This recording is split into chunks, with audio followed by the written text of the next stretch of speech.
Welcome to Rising from the Rubble, the podcast where we share real life stories of people who have faced life-changing events like burnout, redundancy, depression, and found a way to rise stronger than before.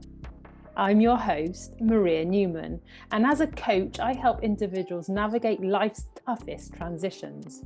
Whilst listening to this podcast, you'll hear inspiring stories and coaching insights that will empower you to reclaim your confidence, redefine your future, and rise from your own rubble.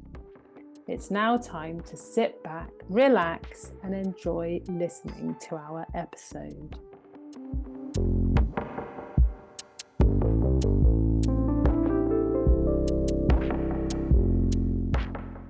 Hello, Cassie, and thank you for joining me today. Thank you so much. I'm very excited to be here. So, what makes your story meaningful to others? Because I believe that everybody has felt alone, kind of disjointed and disconnected from themselves, and yet have continued to follow and kind of recycle the same path that they've always been on. And who will benefit the most from hearing your journey? People who have the awareness that they're feeling disconnected and misaligned, but just don't know what to do about it. And what's the most important takeaway from your experience? That you always have a choice. That is so powerful. So, Cassie, tell us who you are and how you rose from your rubble of leaving a high demand religion. Oh, juicy. So I'm Cassie Watts. I am very spirited, have been described as a whirlwind or a pocket rocket, or force of nature. I'm really tempted right now to say, I'm a mother, business owner, live in Norfolk, all of those things, but that's not actually who I am. And you asked who I am. So I think I'm pretty open. I wear my heart on my sleeve. I've tried not to many times, but it doesn't end well. I do live in Norfolk. I do have 4 teenage children. I run a coaching practice, and I think I'm somebody who consistently endeavours to not just raise myself, but support other people around me to do that. And so much of that is a part of my upbringing, which we're going to talk about partly today. But yeah, I think one of my highest life values is to be the rising tide that lifts all boats, and that very much comes from my upbringing. It very much is a part of who I am, and it guides a lot of the relationship I have with myself and with my teenagers and my inner circle of friends. So tell us, you were part of a high demand religion. You were born into it, so it's not like you had a choice. Tell me about what it was like. So it's beautiful and not so beautiful all at the same time, because it is your entire community.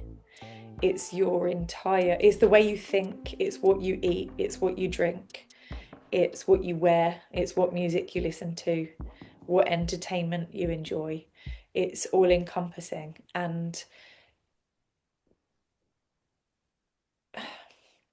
being a part of a religion like that, but also being a part of the family that I grew up in, we are all very all or nothing. And when we talk about a high demand religion, what we're talking about is being a part of a community that is one mind and one body, and you very much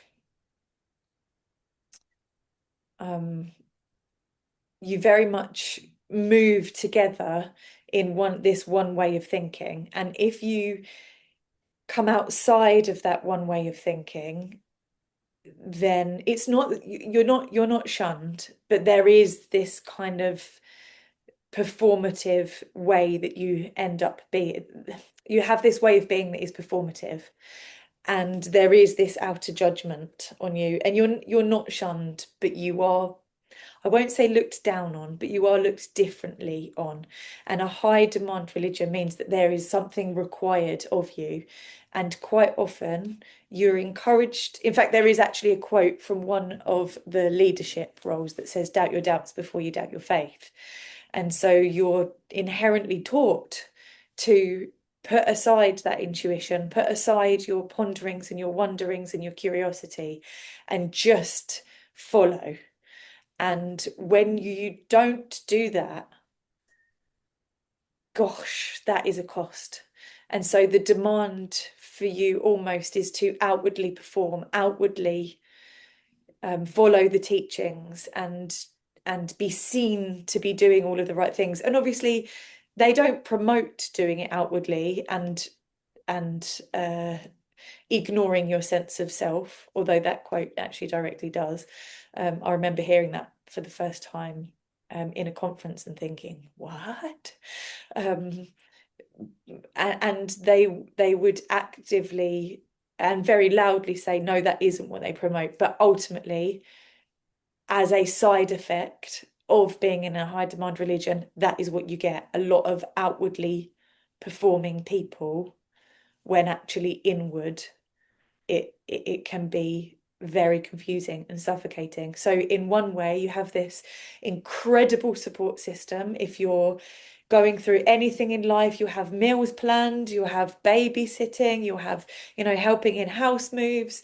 Only a couple of months ago, I was staying with my brother, and they had organized a service day, and I went along. And this is part of the lifestyle that I really, really miss. There was a lot of service days where you'd all go together, and we redecorated an entire primary school in Essex, and the entire surrounding fence was painted. There was a structure built for them to, like, outside wooden beams, a play area that was built. My brother was helping to create Wendy houses for the infants. We completely painted the entire school hall and some of the classrooms. And so that part of it I desperately miss, and I mourn the loss of that. And we left nearly 5 years ago, and there isn't a day that I don't miss it. So there is a real confusion, because you really miss that collective one mind, one movement, one being community. But at the same time, for the first time in my life, I am completely aligned with myself, and not having this performative drive to make sure that I'm doing the right thing. So there must have been times where you felt happy within the religion and going along and following. Yeah. Explain to us how that felt, and then how did that change to the point where you decided you needed to leave? So the happiness part is partly, again, because all your life you've been told, or once you've joined whatever, you've been told this is the right way. And other people then, when you behave in that way, other people then treat you in a better way, because it's shame based. And you go around that shame cycle. And then finally, when you start being righteous or doing the right things, those outward performative things, everything is better, because then everyone is happier with you. And so again, you've got this duality, because of course I feel happy. Of course I'm feeling good. All my family are happy because I'm doing things that is seen to be pleasing God and pleasing the leaders and pleasing my family. And so of course that makes me happy. But also at the same time, that was a great way to live. Like, I have friends who still go. They don't believe in a lot of it, but they go because it's a great way to live, and it's a fantastic community to be a part of. You have a health code, and you generally stay healthy because of that health code, and you've got this wonderful instant community around you. And so, of course, there's happiness. So, for all intents and purposes, why not? Why not keep going? But as I said, I belong to a family that are very all or nothing. And also, my family are all, I would say, really do live with a high level of integrity. And so I was very much encouraged to be self-confident and have self-awareness and honor myself, and all of those things are taught. So it is very confusing because that happiness sits inside and outside of that story. Um, and I suppose everyone has, whatever you're doing, whether it's religion or not, everybody has this shelf of doubt almost. That, you know, whether you're building a business or you're in a relationship, everybody will always have this, oh, is this right for me? Is this the path I want to go down? And I suppose with that religion, my shelf got so heavy it kind of fell off the wall. And at that point, I had to weigh up, you know, I have now 4 teenage children. Um, but I had to weigh up, what is this happiness? And is it fulfillment? And is it peace? And is it contentment? Because that's different to happiness. And I had to identify, was this performative happiness because other people, you end up basically being a prolific people pleaser. And so was that the reason I was happy, or was I actually feeling peaceful? And there were lots of things in that religion that I did feel peaceful about. And so it's very confusing. So when was the moment Mm, that you decided my happiness isn't driven by being in this religion? It is the people pleasing is where the happiness is coming from, if that's for you where it was. So when was the moment when you said, I need to get out? okay, so I actually remember the actual day that it happened, but it was a big build up, a big build up. It wasn't just a one thing. And lots of people leaving that religion leave because maybe they have an issue with um, one of the standards that you live, one of the covenants, the commitments that you make. I didn't have any issues with that. I didn't have an issue with alcohol or drugs or masturbation or pornography or any of the things that we're taught about, or tea or coffee or anything like that. And I didn't, another main reason is that people might have a disagreement with somebody and they don't want to go anymore. It wasn't any of that. I remember sat around the breakfast table with my children, and every morning we did something called devotional, and we would read scripture together or read something from the church, and we would discuss it as a family around the breakfast table together. And this particular morning, I was reading one of the scriptures, and I won't quote it because then it will be very clear what the religion is. But I read the scripture, and I'd read this scripture so many times before, so many times. Studied it since I was a teenager. But I read that scripture and I went to read it out to my children and I couldn't read it. And I think maybe because of the build-up of other things. And so I just closed the devotional. The children were still eating. We were home educating at the time. The children were just downstairs doing whatever. I went upstairs to my bedroom. I locked the bedroom door and I just sobbed. And my husband at the time came home from work and I said, I need to tell you something. I can't go back. And he said, I can't go back either. And I've been waiting to tell you. And we just hugged and we cried, or I cried. I don't know if he cried, but I definitely cried. But we just sat there in the room, probably both completely numb, overcome with emotion. And I don't think I could have left if he didn't leave. That would have been, because the covenants that you make, a covenant is a promise between you and God. And the covenants that we'd made as a couple, basically, I would have messed up his entire eternal salvation had I not got myself together and got myself back to a place where I was really believing in it again and doing all of that. And so it was either a make or break moment. And do you know what the difference was between going to read it and that time versus the other times that you've read it? Yeah, I think so. So it was during a time, it was during lockdown, and we were having online church, if you like, and we were having some meetings. And I think I allowed myself the curiosity and the space because we weren't always meeting in person. And one of my, so everyone in that religion has volunteer roles, everyone is volunteer based. And, some of these roles take up 20 hours a week, like they're not small. And one of my volunteer role at the time that it was during lockdown was in the youth program, and I really, really, really, really missed that. Teenagers are incredibly special, and so I was there twice a week, every single week, putting on activities and lessons for these teenagers. And so lockdown happened, and we weren't doing it anymore. And I was still praying, I was still reading my scriptures, I was still listening to church music. Like I didn't, there's this belief that testimonies dwindle because you stop doing all of the things that you're supposed to be doing. I didn't stop doing any of that stuff. But what I did allow myself was the curiosity to explore what this misalignment was going on within myself.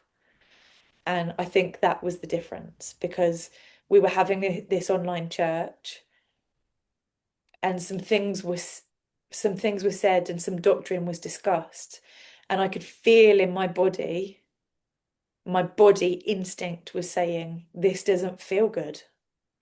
And usually I'd if we were at church, I'd feel that, but then I'd get on with my duties and I'd be socializing and I'd put that on the shelf, and I'd be enjoy being there with my friends, and my children would be enjoying being there with their friends, and I'd speak to my family who we lived in Wales at the time, who were across the country, and we'd all be talking about our Sabbath day and what we were doing, and we'd go for a walk with friends who were also in that religion.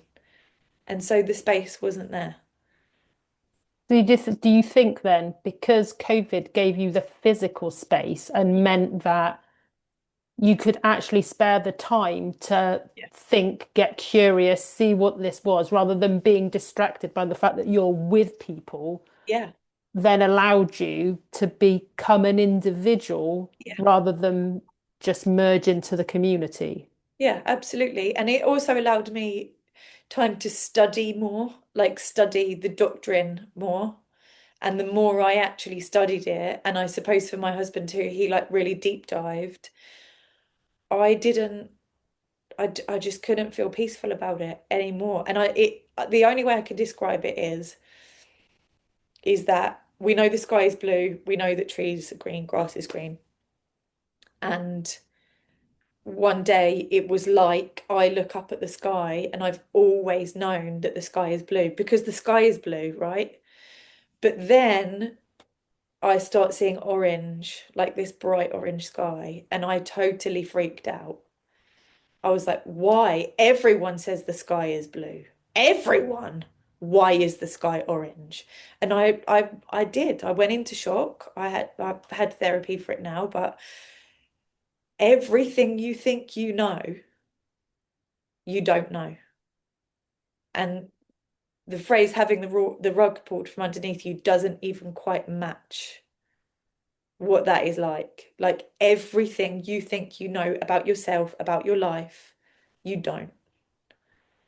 And that experience is like nothing I could ever describe, really, or really effectively put into words. So, how did you then go about leaving? Because as you've already explained, it wasn't just you, your husband, and your children. Your whole family is in it. You've grown up in Mm. this religion. This is your life. This is what you know. And now you've made a decision to leave, to go outside, not knowing, outside is uncertain, risky. What happens? So there was a lot of unlearning to do.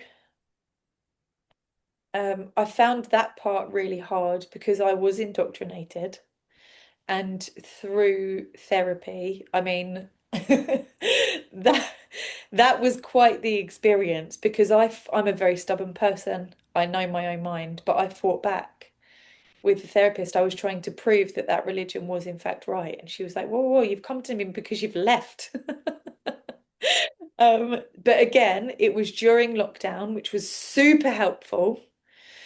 But actually, we felt that it was time for us to leave Wales anyway, so we left the area. But the church is everywhere. The church is everywhere you go. But we actually sold our house, sold 80% of our belongings, and we went traveling for 8 months with the children. So that was really helpful for both of us.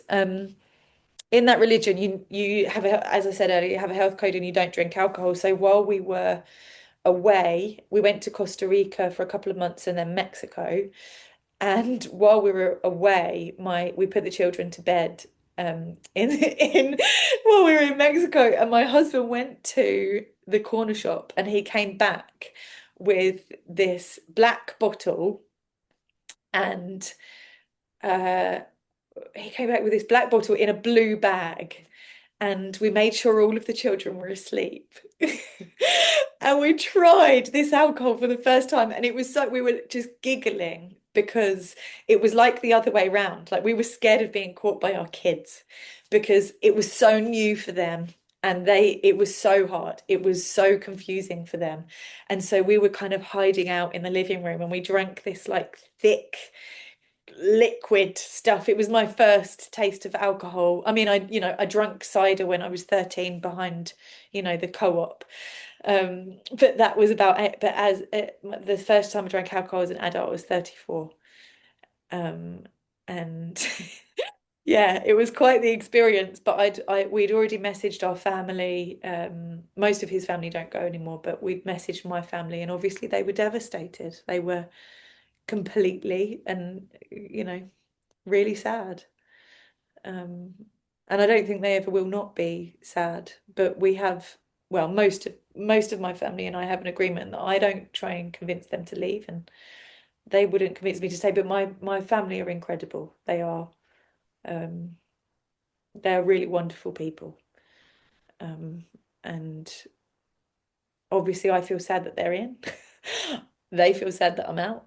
So we just have a no man's land, which is very sad because there are experiences that me and my children now can't take part in that I still mourn the loss of. Is painful, but I can't go And back. so, do you still have a relationship with your family? Yeah, yeah, yeah, very much. Very much. It's not a religion where they ostracize you if you leave. No, not at all. And same with friends. Yeah, we just all kind of respect that we have different beliefs, but it is a religion where there is really no point in talking to somebody who is still in it. Like they might ask why I've left, but unfortunately, it's not because they're open to hearing. It's because um yeah, probably because they have an answer so that they can help me and bring me back into the fold. So, So, how, having left the religion, having left Wales, mhm. you've done your amazing adventure of traveling. Yeah. How did you then go about creating your new reality?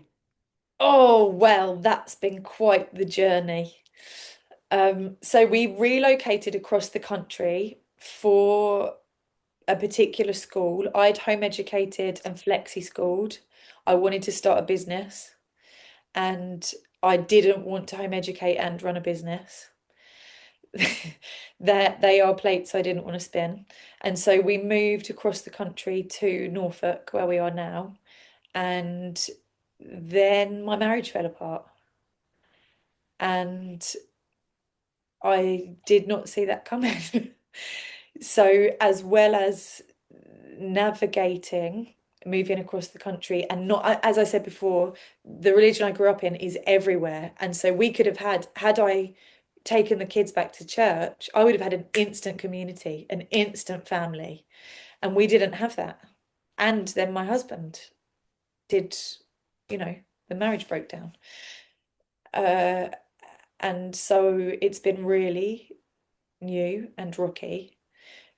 But I knew that people need people. And so I have been dogged in finding my people. And I really believe in community. I really believe that, especially when I want to push them away, especially when I want to be alone, because I know that that is my shame talking. So I would say how I have rebuilt is by surrounding myself with really wonderful people, and not because we have the same beliefs, which is what I grew up in. You all have the same beliefs. No one is challenged. No one is outside of your own belief. And so I have the most incredible friends and a wonderful community. And every month at my house, I hold something I hold something called a munch and mingle, where we have fire pits in the garden and everyone dresses up warm. We did it still throughout the winter. Although I did skip January and February, but we did December, and now we'll start again in March. And everyone brings food for the table, and we just let the kids run wild. And I've started inviting neighbours, and then other friends have started inviting their friends and their friends. And a lot of my business is to do with community. Next week I'm holding a empty chairs thing at a local cafe where anyone can turn up if they're lonely. And what I've learned is that the community that I grew up in, unless you are in a hide in my religion or probably a cult, you can't replicate that. And that's been really hard for me to accept and swallow, because I want it. I want to be in that community again, but I can't go back. So, have you found yourself building your own community, taking the bits that you loved about the community and saying, well, I'm just going to build my own? Yeah, literally that. But it isn't what I thought it would be. I thought I was going to start inviting people and everyone was going to get what it's about. But they don't, because they didn't grow up in what I grew up in.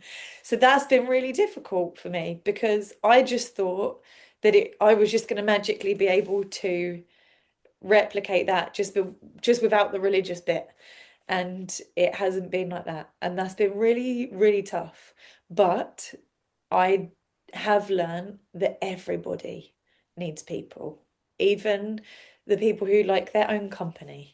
Everybody needs people. So yeah, effectively, um, I have, and I'm still endeavouring, and will always still um, try to be building community, what we, collectively as a country started losing, 50 years ago.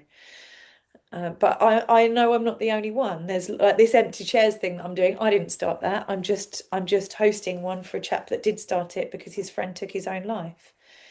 And I think there's lots of people all over the country who are pining for community.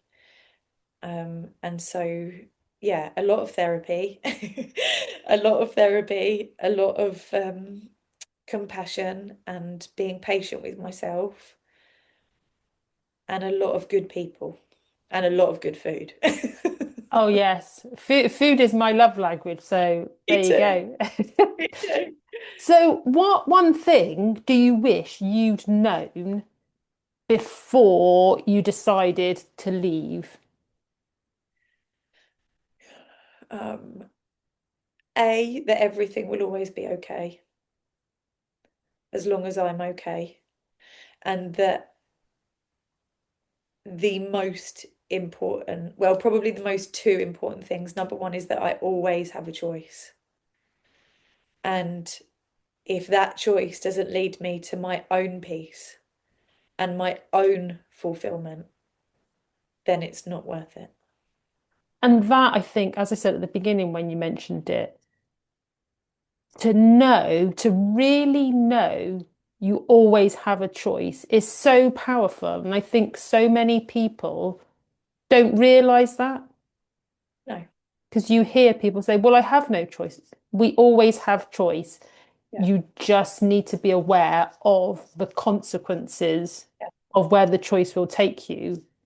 And that's, I think, what people are afraid of. And that's why they say, well, I have no choice. Yeah. Because that choice leads you to change the dynamics of a relationship. And when you've played a role for so long in somebody's life, it's really scary to say, actually, I'm not going to do that anymore. And it is scary and it is uncomfortable, but we aren't wired for happiness, actually. We're wired for comfort. But what I've learned for me, my experience, is that actually my peace sits outside of that comfort. And that is when I feel the most peaceful, is when I'm challenging and when I'm not when I'm being challenging, when I'm challenging the narrative and um and when I'm being curious about my own experience. That for me, that feels really peaceful. And I suppose it's not taking things for granted, not assuming because something is said, it's true. It's And generally that not true. and that word curiosity. I mean, I think as human beings, we always need to remain curious. And that doesn't have to be, it's not a bad word. It doesn't signify that anything is bad. No, It allows you to be open to possibility and to, delve deeper with compassion and kindness yeah, to get to the answers that you're looking for. yeah. And I think being curious is a real gift because we go through life wearing our own lens, seeing and hearing and experiencing. You and I are going to leave this podcast interview with a very different experience. And the people listening to this, they're going to have their own experience of this. And when we just see through our own lens, because of our own experiences, we're really in danger. It's the same thing with AI. You use AI and it agrees with everything that you say. I don't personally feel that I don't want to be looking through my own lens all the time. It's very narrow. And so curiosity and challenging that narrative leads to a really exciting place, I think. Really expansive. And that feels good to me. I like it. I do. So we're going towards the end of our time together. I have two questions Okay. left to ask you though. What three things do you want people to take away from this conversation, Cassie? Disappoint other people before you disappoint yourself. I love that. Oh, good. That's amazing. I remember listening to one of Brené Brown's books, and she talks about this. She has a conversation with her daughter Ellen, and she talks about that way of being, and something blew up inside of me, and this was part of my reckoning, I suppose. And I've lived by it, and I still say it to my children that I know you don't like me at the moment, and I'm okay with that because I need to go to bed knowing that I haven't betrayed my own sense of self because I listened to yours. And ultimately, it's me that has to fall asleep with myself every night and wake up with myself every morning and be with myself every day. And so that would probably lead me to the second one, which would be that if what you are doing and what you are experiencing feels out of alignment with your own body, like if it's triggering your stress response, it might feel normal, it might feel comfortable because you've always lived in your stress response, but that isn't peaceful and fulfilling. And that's the goal for me. Not necessarily happy or comfortable, but peace and fulfillment. And then the third thing would again be, you always have a choice. And that is a perfect way to end this. So people will have been listening, thinking, Cassie, she's amazing. She's courageous. She's brave. I need to be in her world. Make it easy for them and tell us how we can connect with you. That's very kind to say. Thank you very much. So I'm on Instagram at I am Cassie Watts. My website is cassiewatts.co.uk, and I'm on LinkedIn at I am Cassie Watts. So I keep it nice and easy. I'm not adventurous like that. Just my name. I'd like to say thank you, Cassie, for being so open and honest with us today. Oh, thank you so much for having me. You're most welcome. And thank you, everybody, for watching and listening.